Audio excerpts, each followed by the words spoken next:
losing.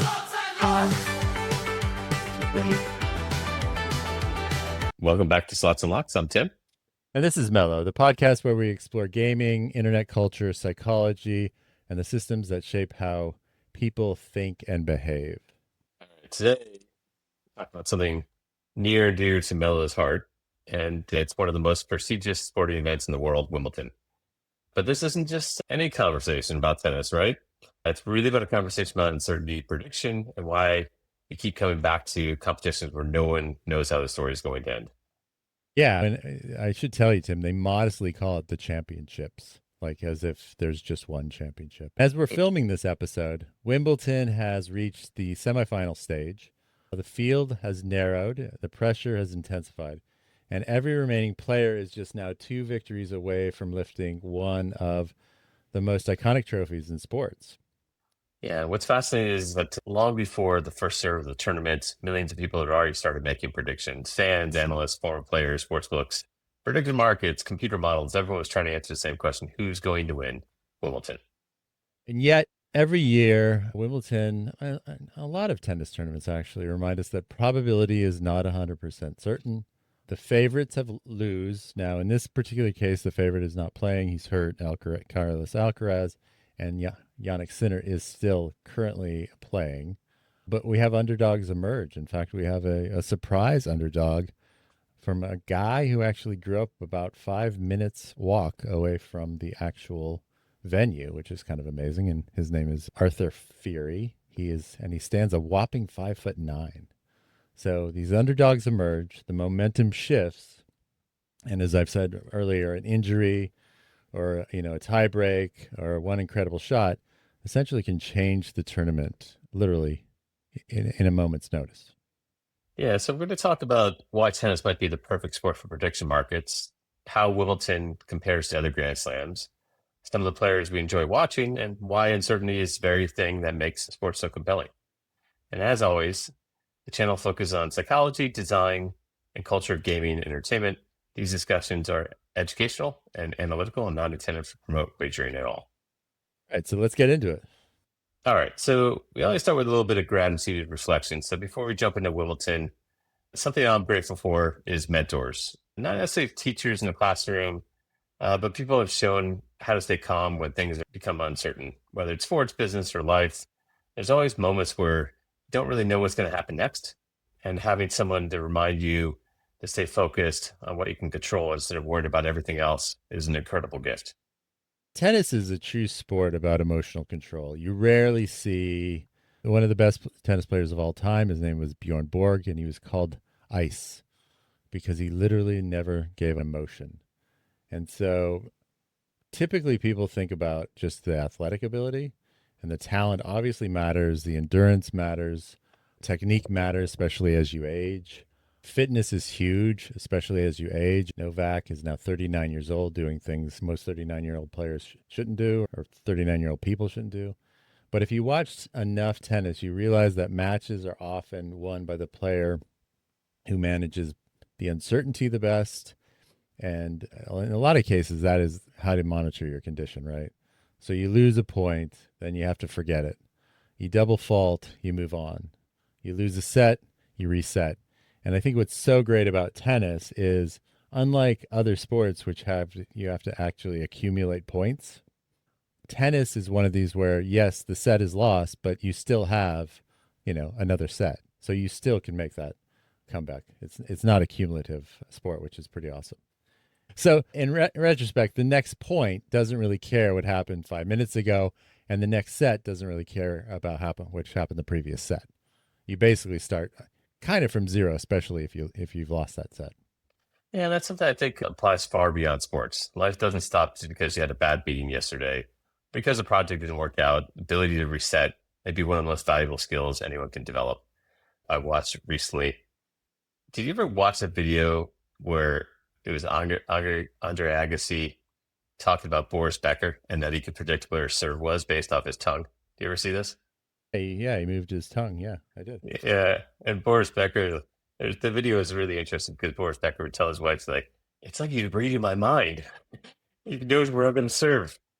And years later, he was told that. He was like, to stop. Yeah. Let's talk about, And good. speaking of emotion, Boris Becker is one of those. I mean, he was very, very emotional on the court. So yeah, he was not a controller of temper. That's for sure. Yeah, McEnroe was probably one of those ones as well. He's probably one of the most fiery ones on the tennis court. And I should say, going back to kind of Wimbledon, for decades, this Wimbledon carried a unique kind of pressure. No British man had ever won a tournament since Prince Perry in 1936. And every summer, the same question returned. Could this finally be the year? Eventually that expectation settled almost entirely on Andy Murray. And imagine walking on the center court knowing that millions of people wanted you and the drought that lasted nearly 80 years. Every interview reminded you of it. Every newspaper headline reminded you of it. Every tournament reminded you of it. And it's an enormous amount of pressure for one athlete to carry. Have you ever seen the Andy Murray when he actually does win? Yep. It's a fantastic match. But I think what made his victory in 2013 so memorable wasn't simply that he won Wimbledon. It was what the victory represented. So generations of British tennis fans finally had another champion, and that moment belonged to the entire country. Sports have this unique ability to unite people in ways very few others can. So for a few hours, politics disappears, daily stress disappears. Everyone is focused on the same story. And did you know that I think that was the third time he was in the final? So he lost the previous two finals. The previous year he was against Federer. The crowd was mostly for Federer, even though he's the UK, but he's Scottish. I think there was something he said, and I can't remember what it was, but it actually turned the crowd for him the following year. And so in 2013, you can totally tell the crowd is just all in on Andy Murray. I think he had won the Australian Open that year too, and it was something that happened in the Australian Open where the UK crowd finally got really behind him. Yeah, he beat Djokovic, right? I think that year. He beat Djokovic, yes. Yeah. Everything you just said is one of the main reasons I think I love, and I'm sure you love Wimbledon. Every tournament creates new stories, or generation passes the torch to another. And in the last decade, the story was Andy Murray carrying the hopes of British tennis. This year, though, one of the biggest stories has been Arthur Fery. This is one of the truly things that makes sports so unpredictable. Arthur Fery is a qualifier. And for those who don't know what tennis is, each hosting major, even ATP 1000, gives local people a chance to compete. And so Arthur Fery got one of these chances to compete in the qualifying rounds. And the qualifying rounds are basically, it's like 3 games, I think, prior to the tournament. And then you get thrown into the first, then you finally get thrown into the first round. And your draw is not great because you're one of the lowest ranked players in the draw. So this is what truly makes it unpredictable. And so before, very few people even expected Arthur Fery to become one of the biggest talking points at Wimbledon. He wasn't one of the favorites. He was one of the players appearing on championship prediction lists. His goal was simply just to compete, to show up, basically. He made it into Wimbledon. That was his goal. And here he is in the semifinals, and suddenly the conversation has completely changed. Yeah, and what's interesting is that Arthur Fery himself hasn't changed. He's the same player. What changed is the information. Every match he won forced everyone to rethink what they believed was possible. At the start of the tournament, people wondered if he'd even survive. Well, they probably didn't even know his name, but whether he survived the opening round. Now they're asking whether he can reach the Wimbledon final. That's exactly how prediction markets work. Every new result updates collective expectations.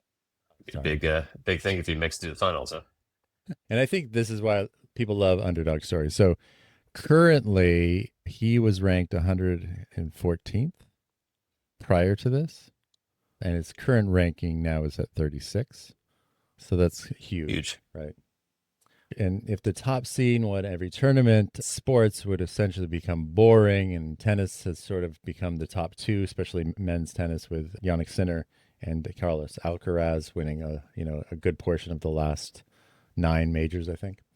But we watch uncertainty leaves room for possibility. So even though Sinner's technically in it, and that every tournament begins with those favorites, every tournament also leaves room for someone we've never been talking about. And Arthur Fery may or may not win the Wimbledon, but his run has become one of a defining story of this year's championship. For one, he is born in the UK, and it is an impressive run from qualifier to semifinal. Definitely. Yeah, so let's put this into our framework. Perception, Furry entered Wimbledon as an underdog. Probability odds of reaching the semifinals were extremely small, but not zero. And the design, Wimbledon gives every player the same opportunity. Keep winning, your story continues. Lose one, your tournament is over. And that's the beautiful thing about this because the system rewards performance instead of just reputation. All right, so let's kind of go into this. You mentioned this earlier, but right now, as we're recording this, and hopefully we'll get it out before the finals, we've reached the semifinals in the tournament. And this is the stage where every point feels bigger. The pressure is higher, the crowd is louder, every mistake becomes more costly, but something else happens. The bracket starts telling the story. People often focus on the championship match or the quarterfinals or whatever, but the real drama happens over the 2 weeks. The bracket evolves almost like a living organism. One upset opens a section of the draw, another favorite gets eliminated, a lower ranked player gains confidence with every victory. And by the time the semifinals hits, you usually got a combination of players. Everyone expects certain players are going to do well. And then you have, in this case, the shockers, the Arthur Ferries of the world. Yeah, and that's one of the reasons tennis is, I think, fascinating. The ranking tells you who's been the most consistent over months or years, but the tournament tells you who's playing the best right now. And those aren't always the same thing. And so if we pivot this into kind of prediction markets, I've been kind of thinking about this a lot as we were watching Wimbledon. And of all the major sports, tennis may be actually one of the best environments for forecasting. Every point creates new information, every service game updates expectation, and every set changes the probability of winning a match. Yeah, and if you compare that to American football or soccer, you might wait 15 minutes before anything meaningful happens. You also have a large number of people, and the more people you have, the more variance you have. Same with baseball. You can go several innings without the score ever changing. In both of those contests, things are cumulative. So in football, you go up 28-0, the game's pretty much over, right? Tennis, like we said earlier, is different. You can get blanked out a set. You can get what they call a donut, I believe, or it's a 6-0, but you can still come back, assuming you have enough time and you're not too late in the game.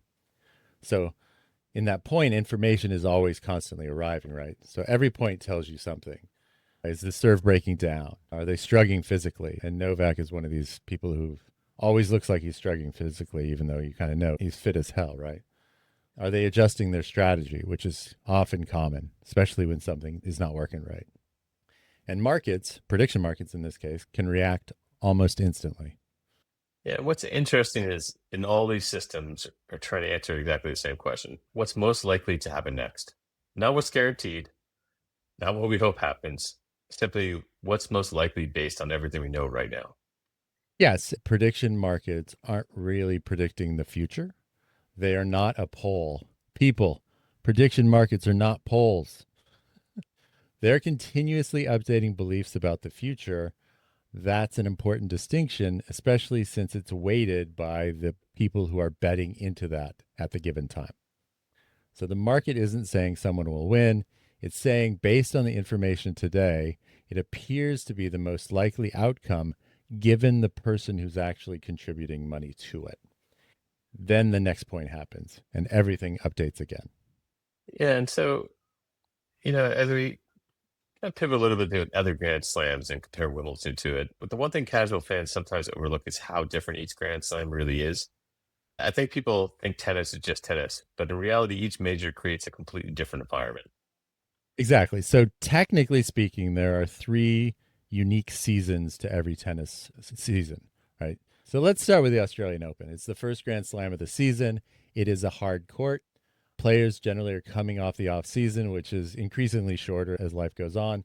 But there are matches in December and November, but they're not, like major matches. They're kind of like these very valuable championships, top eight players kind of thing.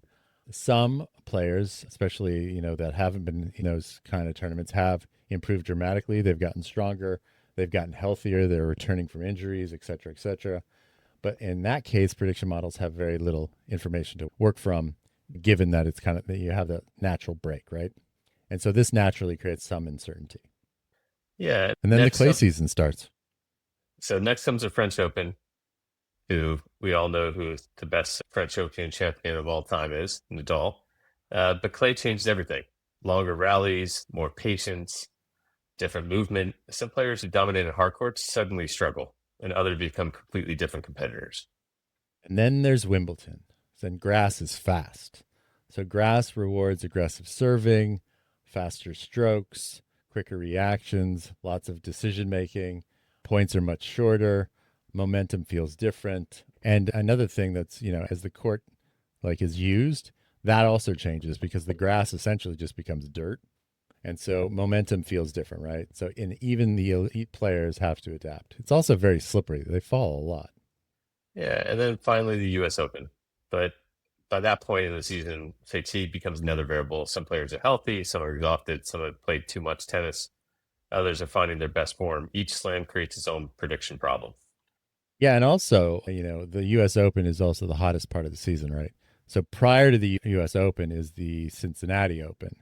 And in both of these cases, the temperatures are increasingly getting hotter and hotter. So it's like 90 degrees. So it is a huge fatigue suck. It's amazing how different these tennis tournaments are. But hey, Yeah, the great thing about a tennis player, though, is you are always in summer. You're never playing in winter. there's truth to that. You're right, because I guess they started in Australia, right? Yeah. Your life is Yeah, summer. yeah. So we've talked a lot about tennis, but Wimbledon also raises kind of I would say, a bigger question: is tennis actually the best sport for prediction markets? When you think about characteristics that make a market efficient, tennis checks a lot of the boxes. There are hundreds of professional tournaments every single year, thousands of matches, detailed stats and everything, head-to-head competition. Because every point matters, markets receive a constant stream of new information. But it's not the only sport where prediction becomes fascinating. Yeah, so let's compare it to some other major sports, right? So take the NFL, American football. It's probably one of the most efficient betting markets in the world because millions of people are paying attention every single week. The challenge is that there's a relatively small sample size. There's, what is it? Is it 18? Is it 18 games now? 17 regular games. Same thing. Okay. Teams only play 17 regular season games. An injury to the quarterback pretty much destroys that team because they never really carry a tier one backup. And so while markets are incredibly liquid, there isn't nearly as much data as sometimes people think. And I think in football, I think the risk of that is just huge because so much is carried on that one player, which is kind of unique, right? I think that would apply to other sports. If you lose your top soccer player or football player, like if you lost like Messi or something like that, or and, most sports, if you lost the major player on the team sport, would definitely hurt. We should do a whole show on that. Just hack in some data, get some data on that. That'd be a good little show. Like, what is the most consequential team sport player? Interesting. I would, and what position, maybe Yeah, as what well. position? Yeah, yeah. Yeah, I think quarterback is definitely probably up there, but there's probably several. I didn't think about that. Yeah, let's do an episode on that. All right, and then there's MLB, Major League Baseball. Almost the exact opposite. 162 games, massive statistical history, pitching matchups, weather, ballparks, lineups. The sheer amount of information available is incredible. But because there's so many variables changing every day, pricing at baseball is far more complicated than simply comparing two teams. I remember one time years ago at IDT, I was trying to explain baseball to someone that's never watched it before. And the amount of stats that are aboard and trying to explain some of what an out was when they had no concept of that is really, really difficult to have, with all the statistics of everything in baseball. Probably to be baseball would be one of the highest statistics sports out there. I feel the statistics of baseball is why I got into like a math career, to be honest with you. Because I always remember looking at the baseball stats of a baseball card. And I was just so into that. I was too. And then the NBA basketball is another interesting example. There are so many possessions in every game. A randomness tends to smooth itself out over time. The best team usually wins in the long run. I should say the best and healthiest team usually win in the long run. And of course, there are exceptions. So, of course, then season basketball is generally one of the more predictable sports. That does not make it easy to forecast for the aforementioned reasons. It just means that skill has more opportunities to separate itself from randomness. And I think in basketball, while there are superstars and those superstars matter, the talent is, I think, is pretty heavily skewed to the top tier players. So I mean, Yeah. there always seems to be somebody come back or a new player. Remember Lin, who just was basically a bench player, and then he became like a superstar overnight. So that seems to happen quite frequently because they just don't get these opportunities to play. Insanity. Yeah, and I think once the Insanity. sports we're talking about here, obviously, probably American focused. Yeah, drop us a comment. What's your favorite sport? We'd love to hear from you. I could think of a few on different cultures and countries and stuff like that, but let us know. And then, I think another one is probably golf, which might be my favorite comparison. Instead of two competitors, you have more than 100 players, different tee times, changing weather, course conditions. One incredible round can move someone from the middle of the leaderboard into contention, and one bad hole can erase 3 days of great golf. Prediction markets have to evaluate dozens of realistic simultaneously, and that's, I would say, incredibly difficult. And then there's football, aka soccer, as an American would say. It's probably the biggest. It's the biggest sporting market in the world. It has by far the most fans. It's fascinating because scoring is always relatively low. There's a lot of anticipation around when the ball gets close to the goal. And it's proven time and time again, one goal can completely change a match. A red card changes everything sometimes. Unless it gets overturned by someone intervening. Typically, it can change things. Penalty kicks, injuries. But it's amazing is like there are just, I mean, I know it's a hard sport and they kick each other all the time, but I mean, you'd think there'd be a lot more injuries than there really are. There's added time, which is confusing. Do the players know how much added time they get when they play at 90, or do they just think, oh, there's going to be some added time? Do you know that answer? I don't know. They always usually do at a time. It's a combination of like injury timeouts, like if someone's laying on the ground, combination of a lot of different things that I think the ref decides at the end of it. It's going to be like 5 minutes or 10 minutes or Yeah, 11 yeah. minutes or whatever. It's just so interesting. The momentum for performance shifts, but it's a continuous game. You can't just say, hey, I'm going to call a timeout. I love that about soccer. To that point, then you have these markets always constantly recalculating, taking all of those aforementioned things kind of into consideration. Yeah, and I think this brings us back to tennis. One player versus one player, thousands of historical matches, detailed analytics, constant information. Every point changes expectation. So if you're building a prediction market from scratch, tennis would probably be one of the first sports you choose. I think another thing that's really interesting is that Wimbledon doesn't behave like any other tennis tournament. Prediction markets aren't just pricing players, they're pricing surfaces, they're pricing history, they're pricing pressure, they're pricing narratives. Think about someone like Novak Djokovic. When Wimbledon begins, people aren't just looking at his rankings, they're thinking about his history on grass, his experience, his ability to perform under pressure, even at his current age, his record in 5-set matches, and all of this sort of gets reflected into those expectations. Yeah, and then compare that to the Australia Open. The season is just beginning. There are more unknowns. Players have changed coaches, recovered from injuries, improved over the offseason.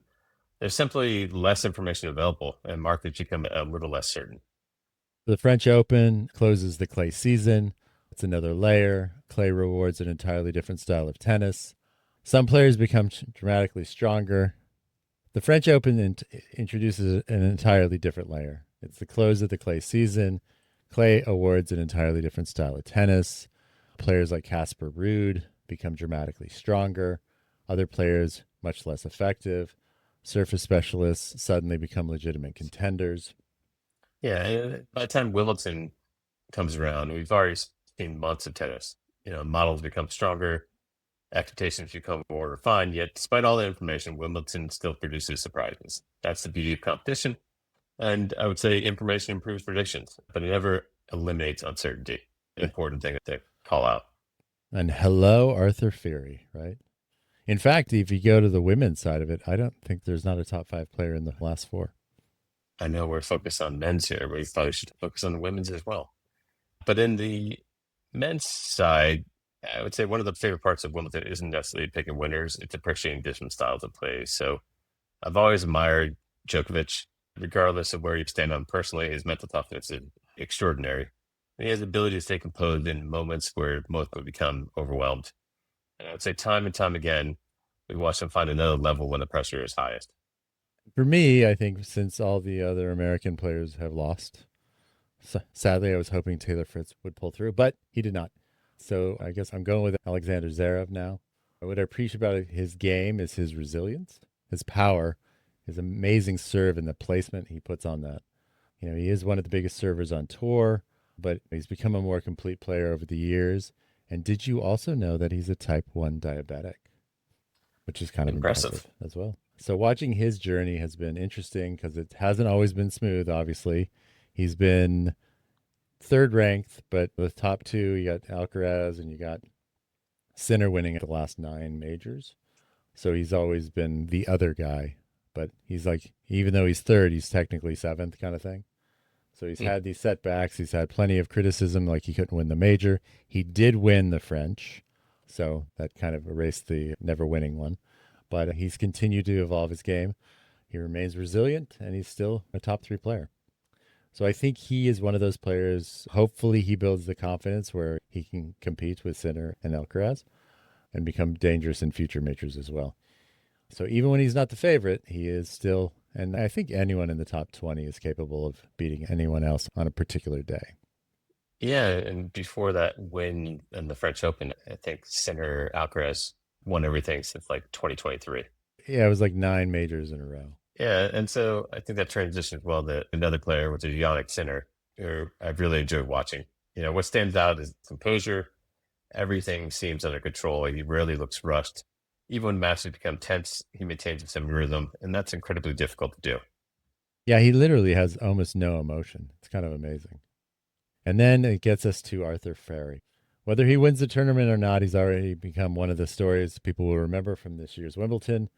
And I think every Wimbledon sort of produces someone who captures that imagination of the audience, especially if it's a hometown person from the UK. So, someone who reminds us that rankings aren't actual destiny. That's one of the reasons why we love sports. The human stories are often more memorable than the final score. Yeah, and so if you bring this all back to our framework, perception when someone wins a few big matches, people start talking about momentum. The media begins building narratives. Fans convince themselves that players unbeatable. Confidence grows. Expectation changes. Yeah, probability is much more disciplined. It says something very different, right? Even if the favorites can lose, even if a champion can have a bad day, one tiebreak, one injury, one incredible return game, one hot service, one afternoon of hot serving, everything changes. Probability doesn't promise outcomes, it estimates them. Yeah, and that's the design. Wimbledon deserves a lot of credit for. The tournament isn't exciting by accident. Grass courts creates this unique style of tennis, and the five-set matches test endurance and resilience. The bracket creates new storylines every day. Rest days matter. Scheduling does matter. Every design decision shapes the tournament we experience. Yeah, they also have like a curfew. So they can only play until a certain time. So a lot of matches at the end of the day get pushed to the following day, which throws a whole monkey wrench into the whole thing. And I think that's, actually true of almost every great system, right? So whether it's a sporting event, a game, or even a prediction market, good design creates meaningful uncertainty. Too much randomness and skill disappears. Too little randomness and the outcome becomes obvious and predictable and boring. The sweet spot is somewhere in the middle. And I think where preparation matters, talent matters, but surprises are still very possible. Yeah, it brings me back to is it Isner and Mahout or something like that. That went like 11 hours. Is it Isner? Isner? I believe, yeah, Or something in a tie break or something absurd. It was back in 2010, I believe. But yeah, I've never watched that game. Oh, I think they changed the rule. It's 2010 Wimbledon Championships. It lasted exactly 11 hours and 5 minutes. It spanned over 3 days, consisted of 183 games, culminating in a legendary 70-68 fifth set. yeah, that's insane. And I'd say that's what they probably should have changed the rule after that. That seems like after that, whoever won that, I can't remember what happened after that. It was the first round, so I'm sure both players were exhausted after that. No, I'm trying to see. We'll get back to that. I remember watching that match though, and I think it was crazy. One thing about Wimbledon that reminds me every year is that uncertainty isn't something to fear; it's something to appreciate. If we knew the champion before the tournament started, we've talked about this on other episodes as well. There would be no reason to watch, no excitement, no surprises, no unforgettable moments. That's true in sports. It's true in business. It's true in life. We're constantly making decisions without knowing exactly how they'll turn out. The goal isn't to eliminate uncertainty. The goal is to make better decisions within it. Yeah, that's why I find prediction markets so interesting. They're not crystal balls or conversations. Millions of people combining information, experience, intuition, and statistics to estimate what might happen next. Sometimes they're remarkably accurate. Sometimes they're spectacularly wrong. That's okay because the future isn't something we discover, it's something we experience one moment at a time. And maybe that's why Wimbledon continues to capture the world's attention after nearly 150 years. Every tournament starts the same way. Every player begins with hope, and most of the players are just a success just being there, really. So every fan has a prediction, every analyst has a model, but nobody knows who's going to be standing on central court holding the trophy until it actually happens. I think we should always like to end with a question for the audience. As Wimbledon heads towards the final, who are you rooting for? Which player has surprised you the most during the tournament itself? Yeah, and here's another question. So, which sport do you think creates the most interesting prediction market outcomes? Is it tennis? Is it football? Is it golf? I know it's not golf. Is it baseball? Is it basketball? Or something else entirely? Tell us why in the comments. Yeah, we'd love to hear your thoughts. If you enjoyed the conversation, don't forget to like, subscribe, and share the episode with someone who loves sports, probability, and a great underdog story. And check out some of our other videos Thanks for listening. or podcasts, I should say. And we'll see you next time. Yeah, check us out, man. Especially you, all you people from Hong Kong. I don't know what's going on there, but awesome. Anyway, and believe responsibly. We'll see you next time.